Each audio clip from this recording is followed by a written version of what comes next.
ये आकाशवाणी रायपुर है। प्रादेशिक समाचार बुलेटिन के साथ मैं अभिलाषा शुक्ला।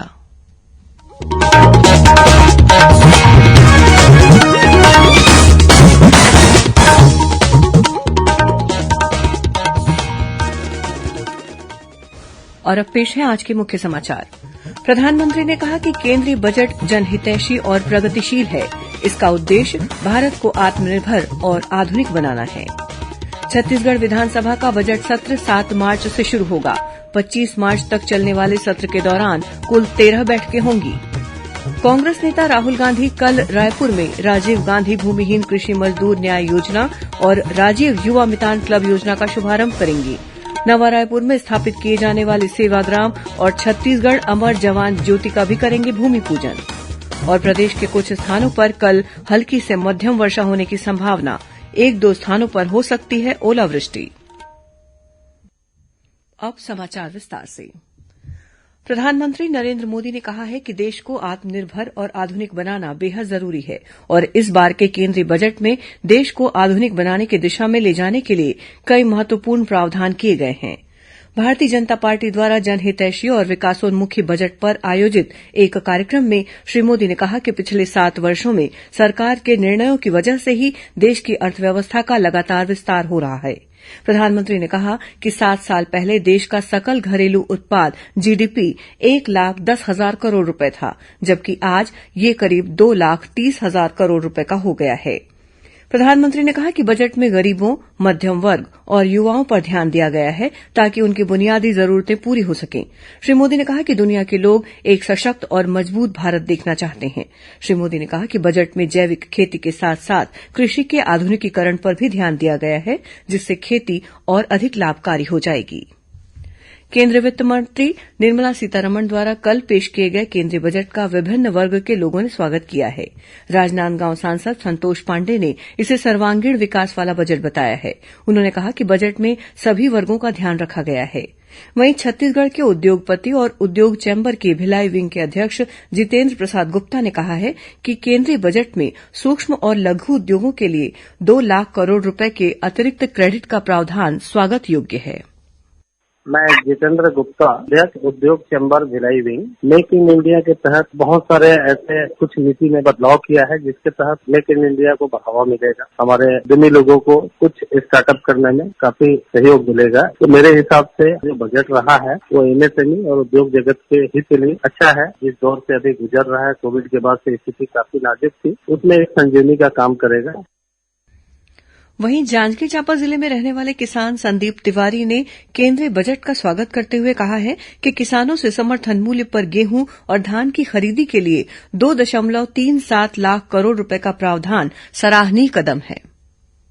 प्राकृतिक खेती को बढ़ावा देने की बात केंद्रीय मंत्री के द्वारा किया गया है, जो सराहनीय है। और खेती में डिजिटलीकरण का जो बात है वो भी काफी सराहनीय है, जिससे भुगतान में सुविधा होगी किसानों को। डिजिटल सेवाओं से किसानों को जोड़ने की जो बात की जा रही है, इससे भी किसानों को बहुत ज्यादा लाभ होगा। खेती के संबंध में ये बजट किसानों के हित में है।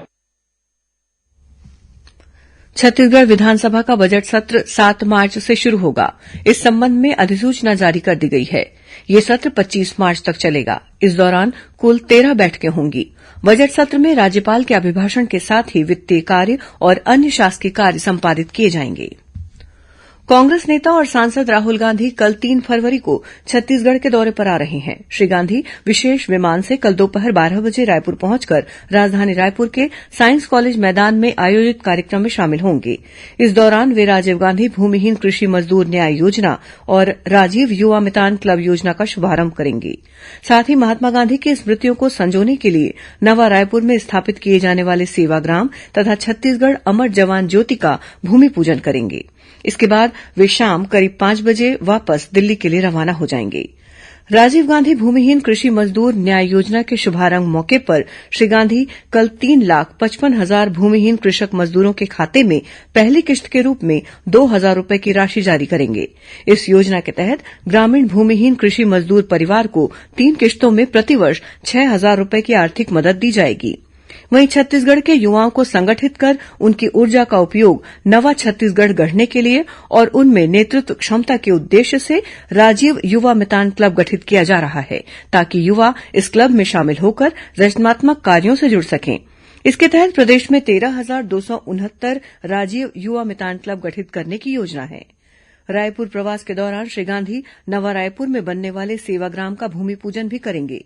राष्ट्रपिता महात्मा गांधी की स्मृतियों को संजोने के लिए वर्धा के सेवाग्राम आश्रम की तर्ज पर नवा रायपुर में सेवाग्राम की स्थापना की जाएगी। सेवाग्राम को गांधी जी के विचार, चिंतन, दर्शन और गांधीवाद के महत्वपूर्ण केंद्र के रूप में विकसित किया जाएगा। इसके अलावा श्री गांधी माना स्थित छत्तीसगढ़ सशस्त्र बल परिसर में नई दिल्ली इंडिया गेट की तर्ज पर स्थापित की जाने वाली छत्तीसगढ़ अमर जवान ज्योति की आधारशिला रखेंगे। शहीदों के सम्मान में स्थापित की जा रही यह अमर जवान ज्योति अनवरत प्रज्वलित रहेगी। साइंस कॉलेज मैदान में कल से 5 फरवरी तक थीम आधारित विकास प्रदर्शनी भी लगाई जाएगी। इस प्रदर्शनी में गोधन न्याय योजना से जुड़ी विभिन्न आयमूलक गतिविधियों, आजीविका मिशन की गतिविधियों के साथ ही बस्तर संभाग की विशिष्ट पहचान और उपलब्धियों का जीवंत प्रदर्शन किया जाएगा। प्रादेशिक समाचार आप आकाशवाणी रायपुर से सुन रहे हैं।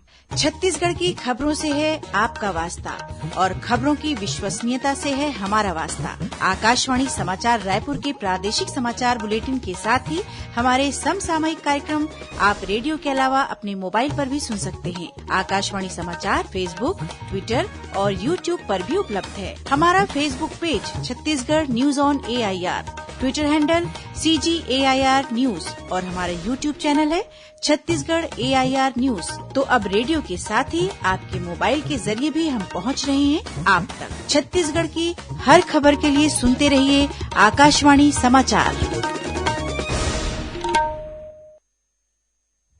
और अब आगे बढ़ते हैं बाकी के समाचारों की ओर। केंद्र सरकार ने अपने कर्मचारियों के लिए बायोमेट्रिक उपस्थिति का निलंबन इस महीने की 15 तारीख तक बढ़ा दिया है। सरकार ने अवर सचिव स्तर से नीचे के 50% कर्मियों के लिए वर्क फ्रॉम होम यानी घर से काम करने की अनुमति भी इस महीने की 15 तारीख तक बढ़ा दी है। दिव्यांगजन और गर्भवती महिला कर्मचारियों को कार्यालय में उपस्थिति से छूट जारी रहेगी। राज्य सरकार ने शासकीय कार्यालयों के लिए सप्ताह में 5 कार्य दिवस की अधिसूचना जारी कर दी है। सामान्य प्रशासन विभाग द्वारा जारी अधिसूचना के अनुसार शासकीय कर्मचारियों की कार्यक्षमता और उत्पादकता बढ़ाने के उद्देश्य से महीने के दूसरे और तीसरे शनिवार की तरह सभी शनिवार को अवकाश घोषित किया गया है। इस आदेश को आज से लागू कर दिया गया है। अधिसूचना के अनुसार मंत्रालय और विभागाध्यक्ष कार्यालयों तथा सभी मैदानी कार्यालयों में कार्य अवधि सुबह 10 बजे से 5:30 बजे तक निर्धारित की गई है।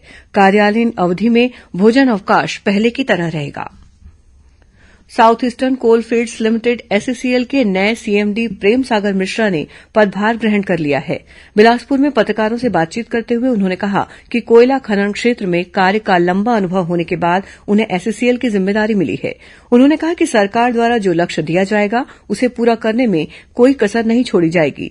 श्री मिश्रा ने छोटे और मंझोले उद्योगों को कोयला नहीं मिल पाने के सवाल पर कहा कि कोरोना काल की वजह से कुछ समय के लिए कोयले की कमी हुई थी, लेकिन अब भरपूर मात्रा में कोयला उपलब्ध है।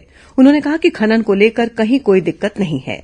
इधर एन श्री कुमार ने बिलासपुर स्थित दक्षिण पूर्व मध्य रेलवे के प्रधान मुख्य वाणिज्यिक प्रबंधक का प्रभार संभाल लिया है। एन श्री कुमार भारतीय रेलवे यातायात सेवा IRTCS के 1989 बैच के वरिष्ठ अधिकारी हैं। उन्होंने दक्षिण रेलवे चेन्नई के मुख्य माल परिवहन प्रबंधक, मुख्य परिवहन योजना प्रबंधक और कॉनकोर के मुख्य महाप्रबंधक के रूप में कार्य किया है। जांजगीर चांपा जिले में महिला आयोग का कार्यालय शुरू किया गया है। आयोग की सदस्य शशिकांता राठौर ने इस कार्यालय का उद्घाटन करते हुए कहा कि जिले में आयोग का कार्यालय खुलने से महिलाओं को अब उत्पीड़न संबंधी शिकायतों के आवेदन जमा करने के लिए रायपुर नहीं आना पड़ेगा। उनके प्रकरणों की सुनवाई के लिए आवेदन जिले में ही जमा किए जा सकेंगे। राज्य महिला आयोग की अध्यक्ष डॉक्टर किरणमयी नायक ने इसे महिलाओं की सुविधा की दृष्टि से उल्लेखनीय कदम बताया है। रायपुर से रांची जा रही एक यात्री बस आज सुबह जशपुर के पास अनियंत्रित होकर दुर्घटनाग्रस्त हो गई। इस हादसे में 6 यात्री घायल हो गए हैं, जिनमें से एक की हालत गंभीर बनी हुई है। घायलों को अस्पताल में भर्ती कराया गया है। यह घटना जशपुर जिले के दुल्दुला थाना क्षेत्र के अंतर्गत रायडीह गांव की है। इधर महासमुंद जिले के कोतवाली थाने के पास ट्रक की टक्कर से दोपहिया वाहन सवार एक युवक की मौत हो गई, जबकि एक अन्य घायल हो गया है। अब पेश है मौसम का हाल। प्रदेश के सरगुजा और बिलासपुर संभाग के अनेक स्थानों पर कल हल्की से मध्यम वर्षा होने की संभावना है। वहीं सरगुजा संभाग के एक दो स्थानों पर ओलावृष्टि होने की चेतावनी भी दी गई है। इसके अलावा दुर्ग और रायपुर संभाग में भी एक दो स्थानों पर हल्की वर्षा होने अथवा गरज चमक के साथ छींटे पड़ने के आसार हैं। मौसम विभाग के अनुसार अरब सागर से आने वाली पश्चिमी हवा और बंगाल की खाड़ी से आने वाली दक्षिणी हवा का संगम क्षेत्र बन रहा है। इसके प्रभाव से प्रदेश में कुछ स्थानों पर हल्की से मध्यम वर्षा होने की संभावना व्यक्त की गई है। अब कुछ अन्य खबरें संक्षिप्त में। छत्तीसगढ़ के प्रखर पत्रकार और पूर्व सांसद चंदूलाल चंद्राकर की आज पुण्यतिथि है। मुख्यमंत्री भूपेश बघेल ने आज अपने निवास कार्यालय में उनके छायाचित्र पर पुष्पांजलि अर्पित कर उन्हें श्रद्धांजलि दी। दुर्ग में चंदूलाल चंद्राकर मेमोरियल कॉलेज कचांदूर के अधिग्रहण के बाद वहां से निकाले गए कर्मचारियों ने दोबारा काम पर रखे जाने की मांग को लेकर आज से अनिश्चितकालीन भूख हड़ताल शुरू कर दी है। और दुर्ग पुलिस ने चिटफंड कंपनी के फरार डायरेक्टर को भुवनेश्वर से गिरफ्तार कर लिया है। आरोपी ने 13 निवेशकों से 25 लाख रूपये से अधिक की राशि की धोखाधड़ी की है। अंत में मुख्य समाचार एक बार फिर। प्रधानमंत्री ने कहा कि केंद्रीय बजट जनहितैषी और प्रगतिशील है। इसका उद्देश्य भारत को आत्मनिर्भर और आधुनिक बनाना है।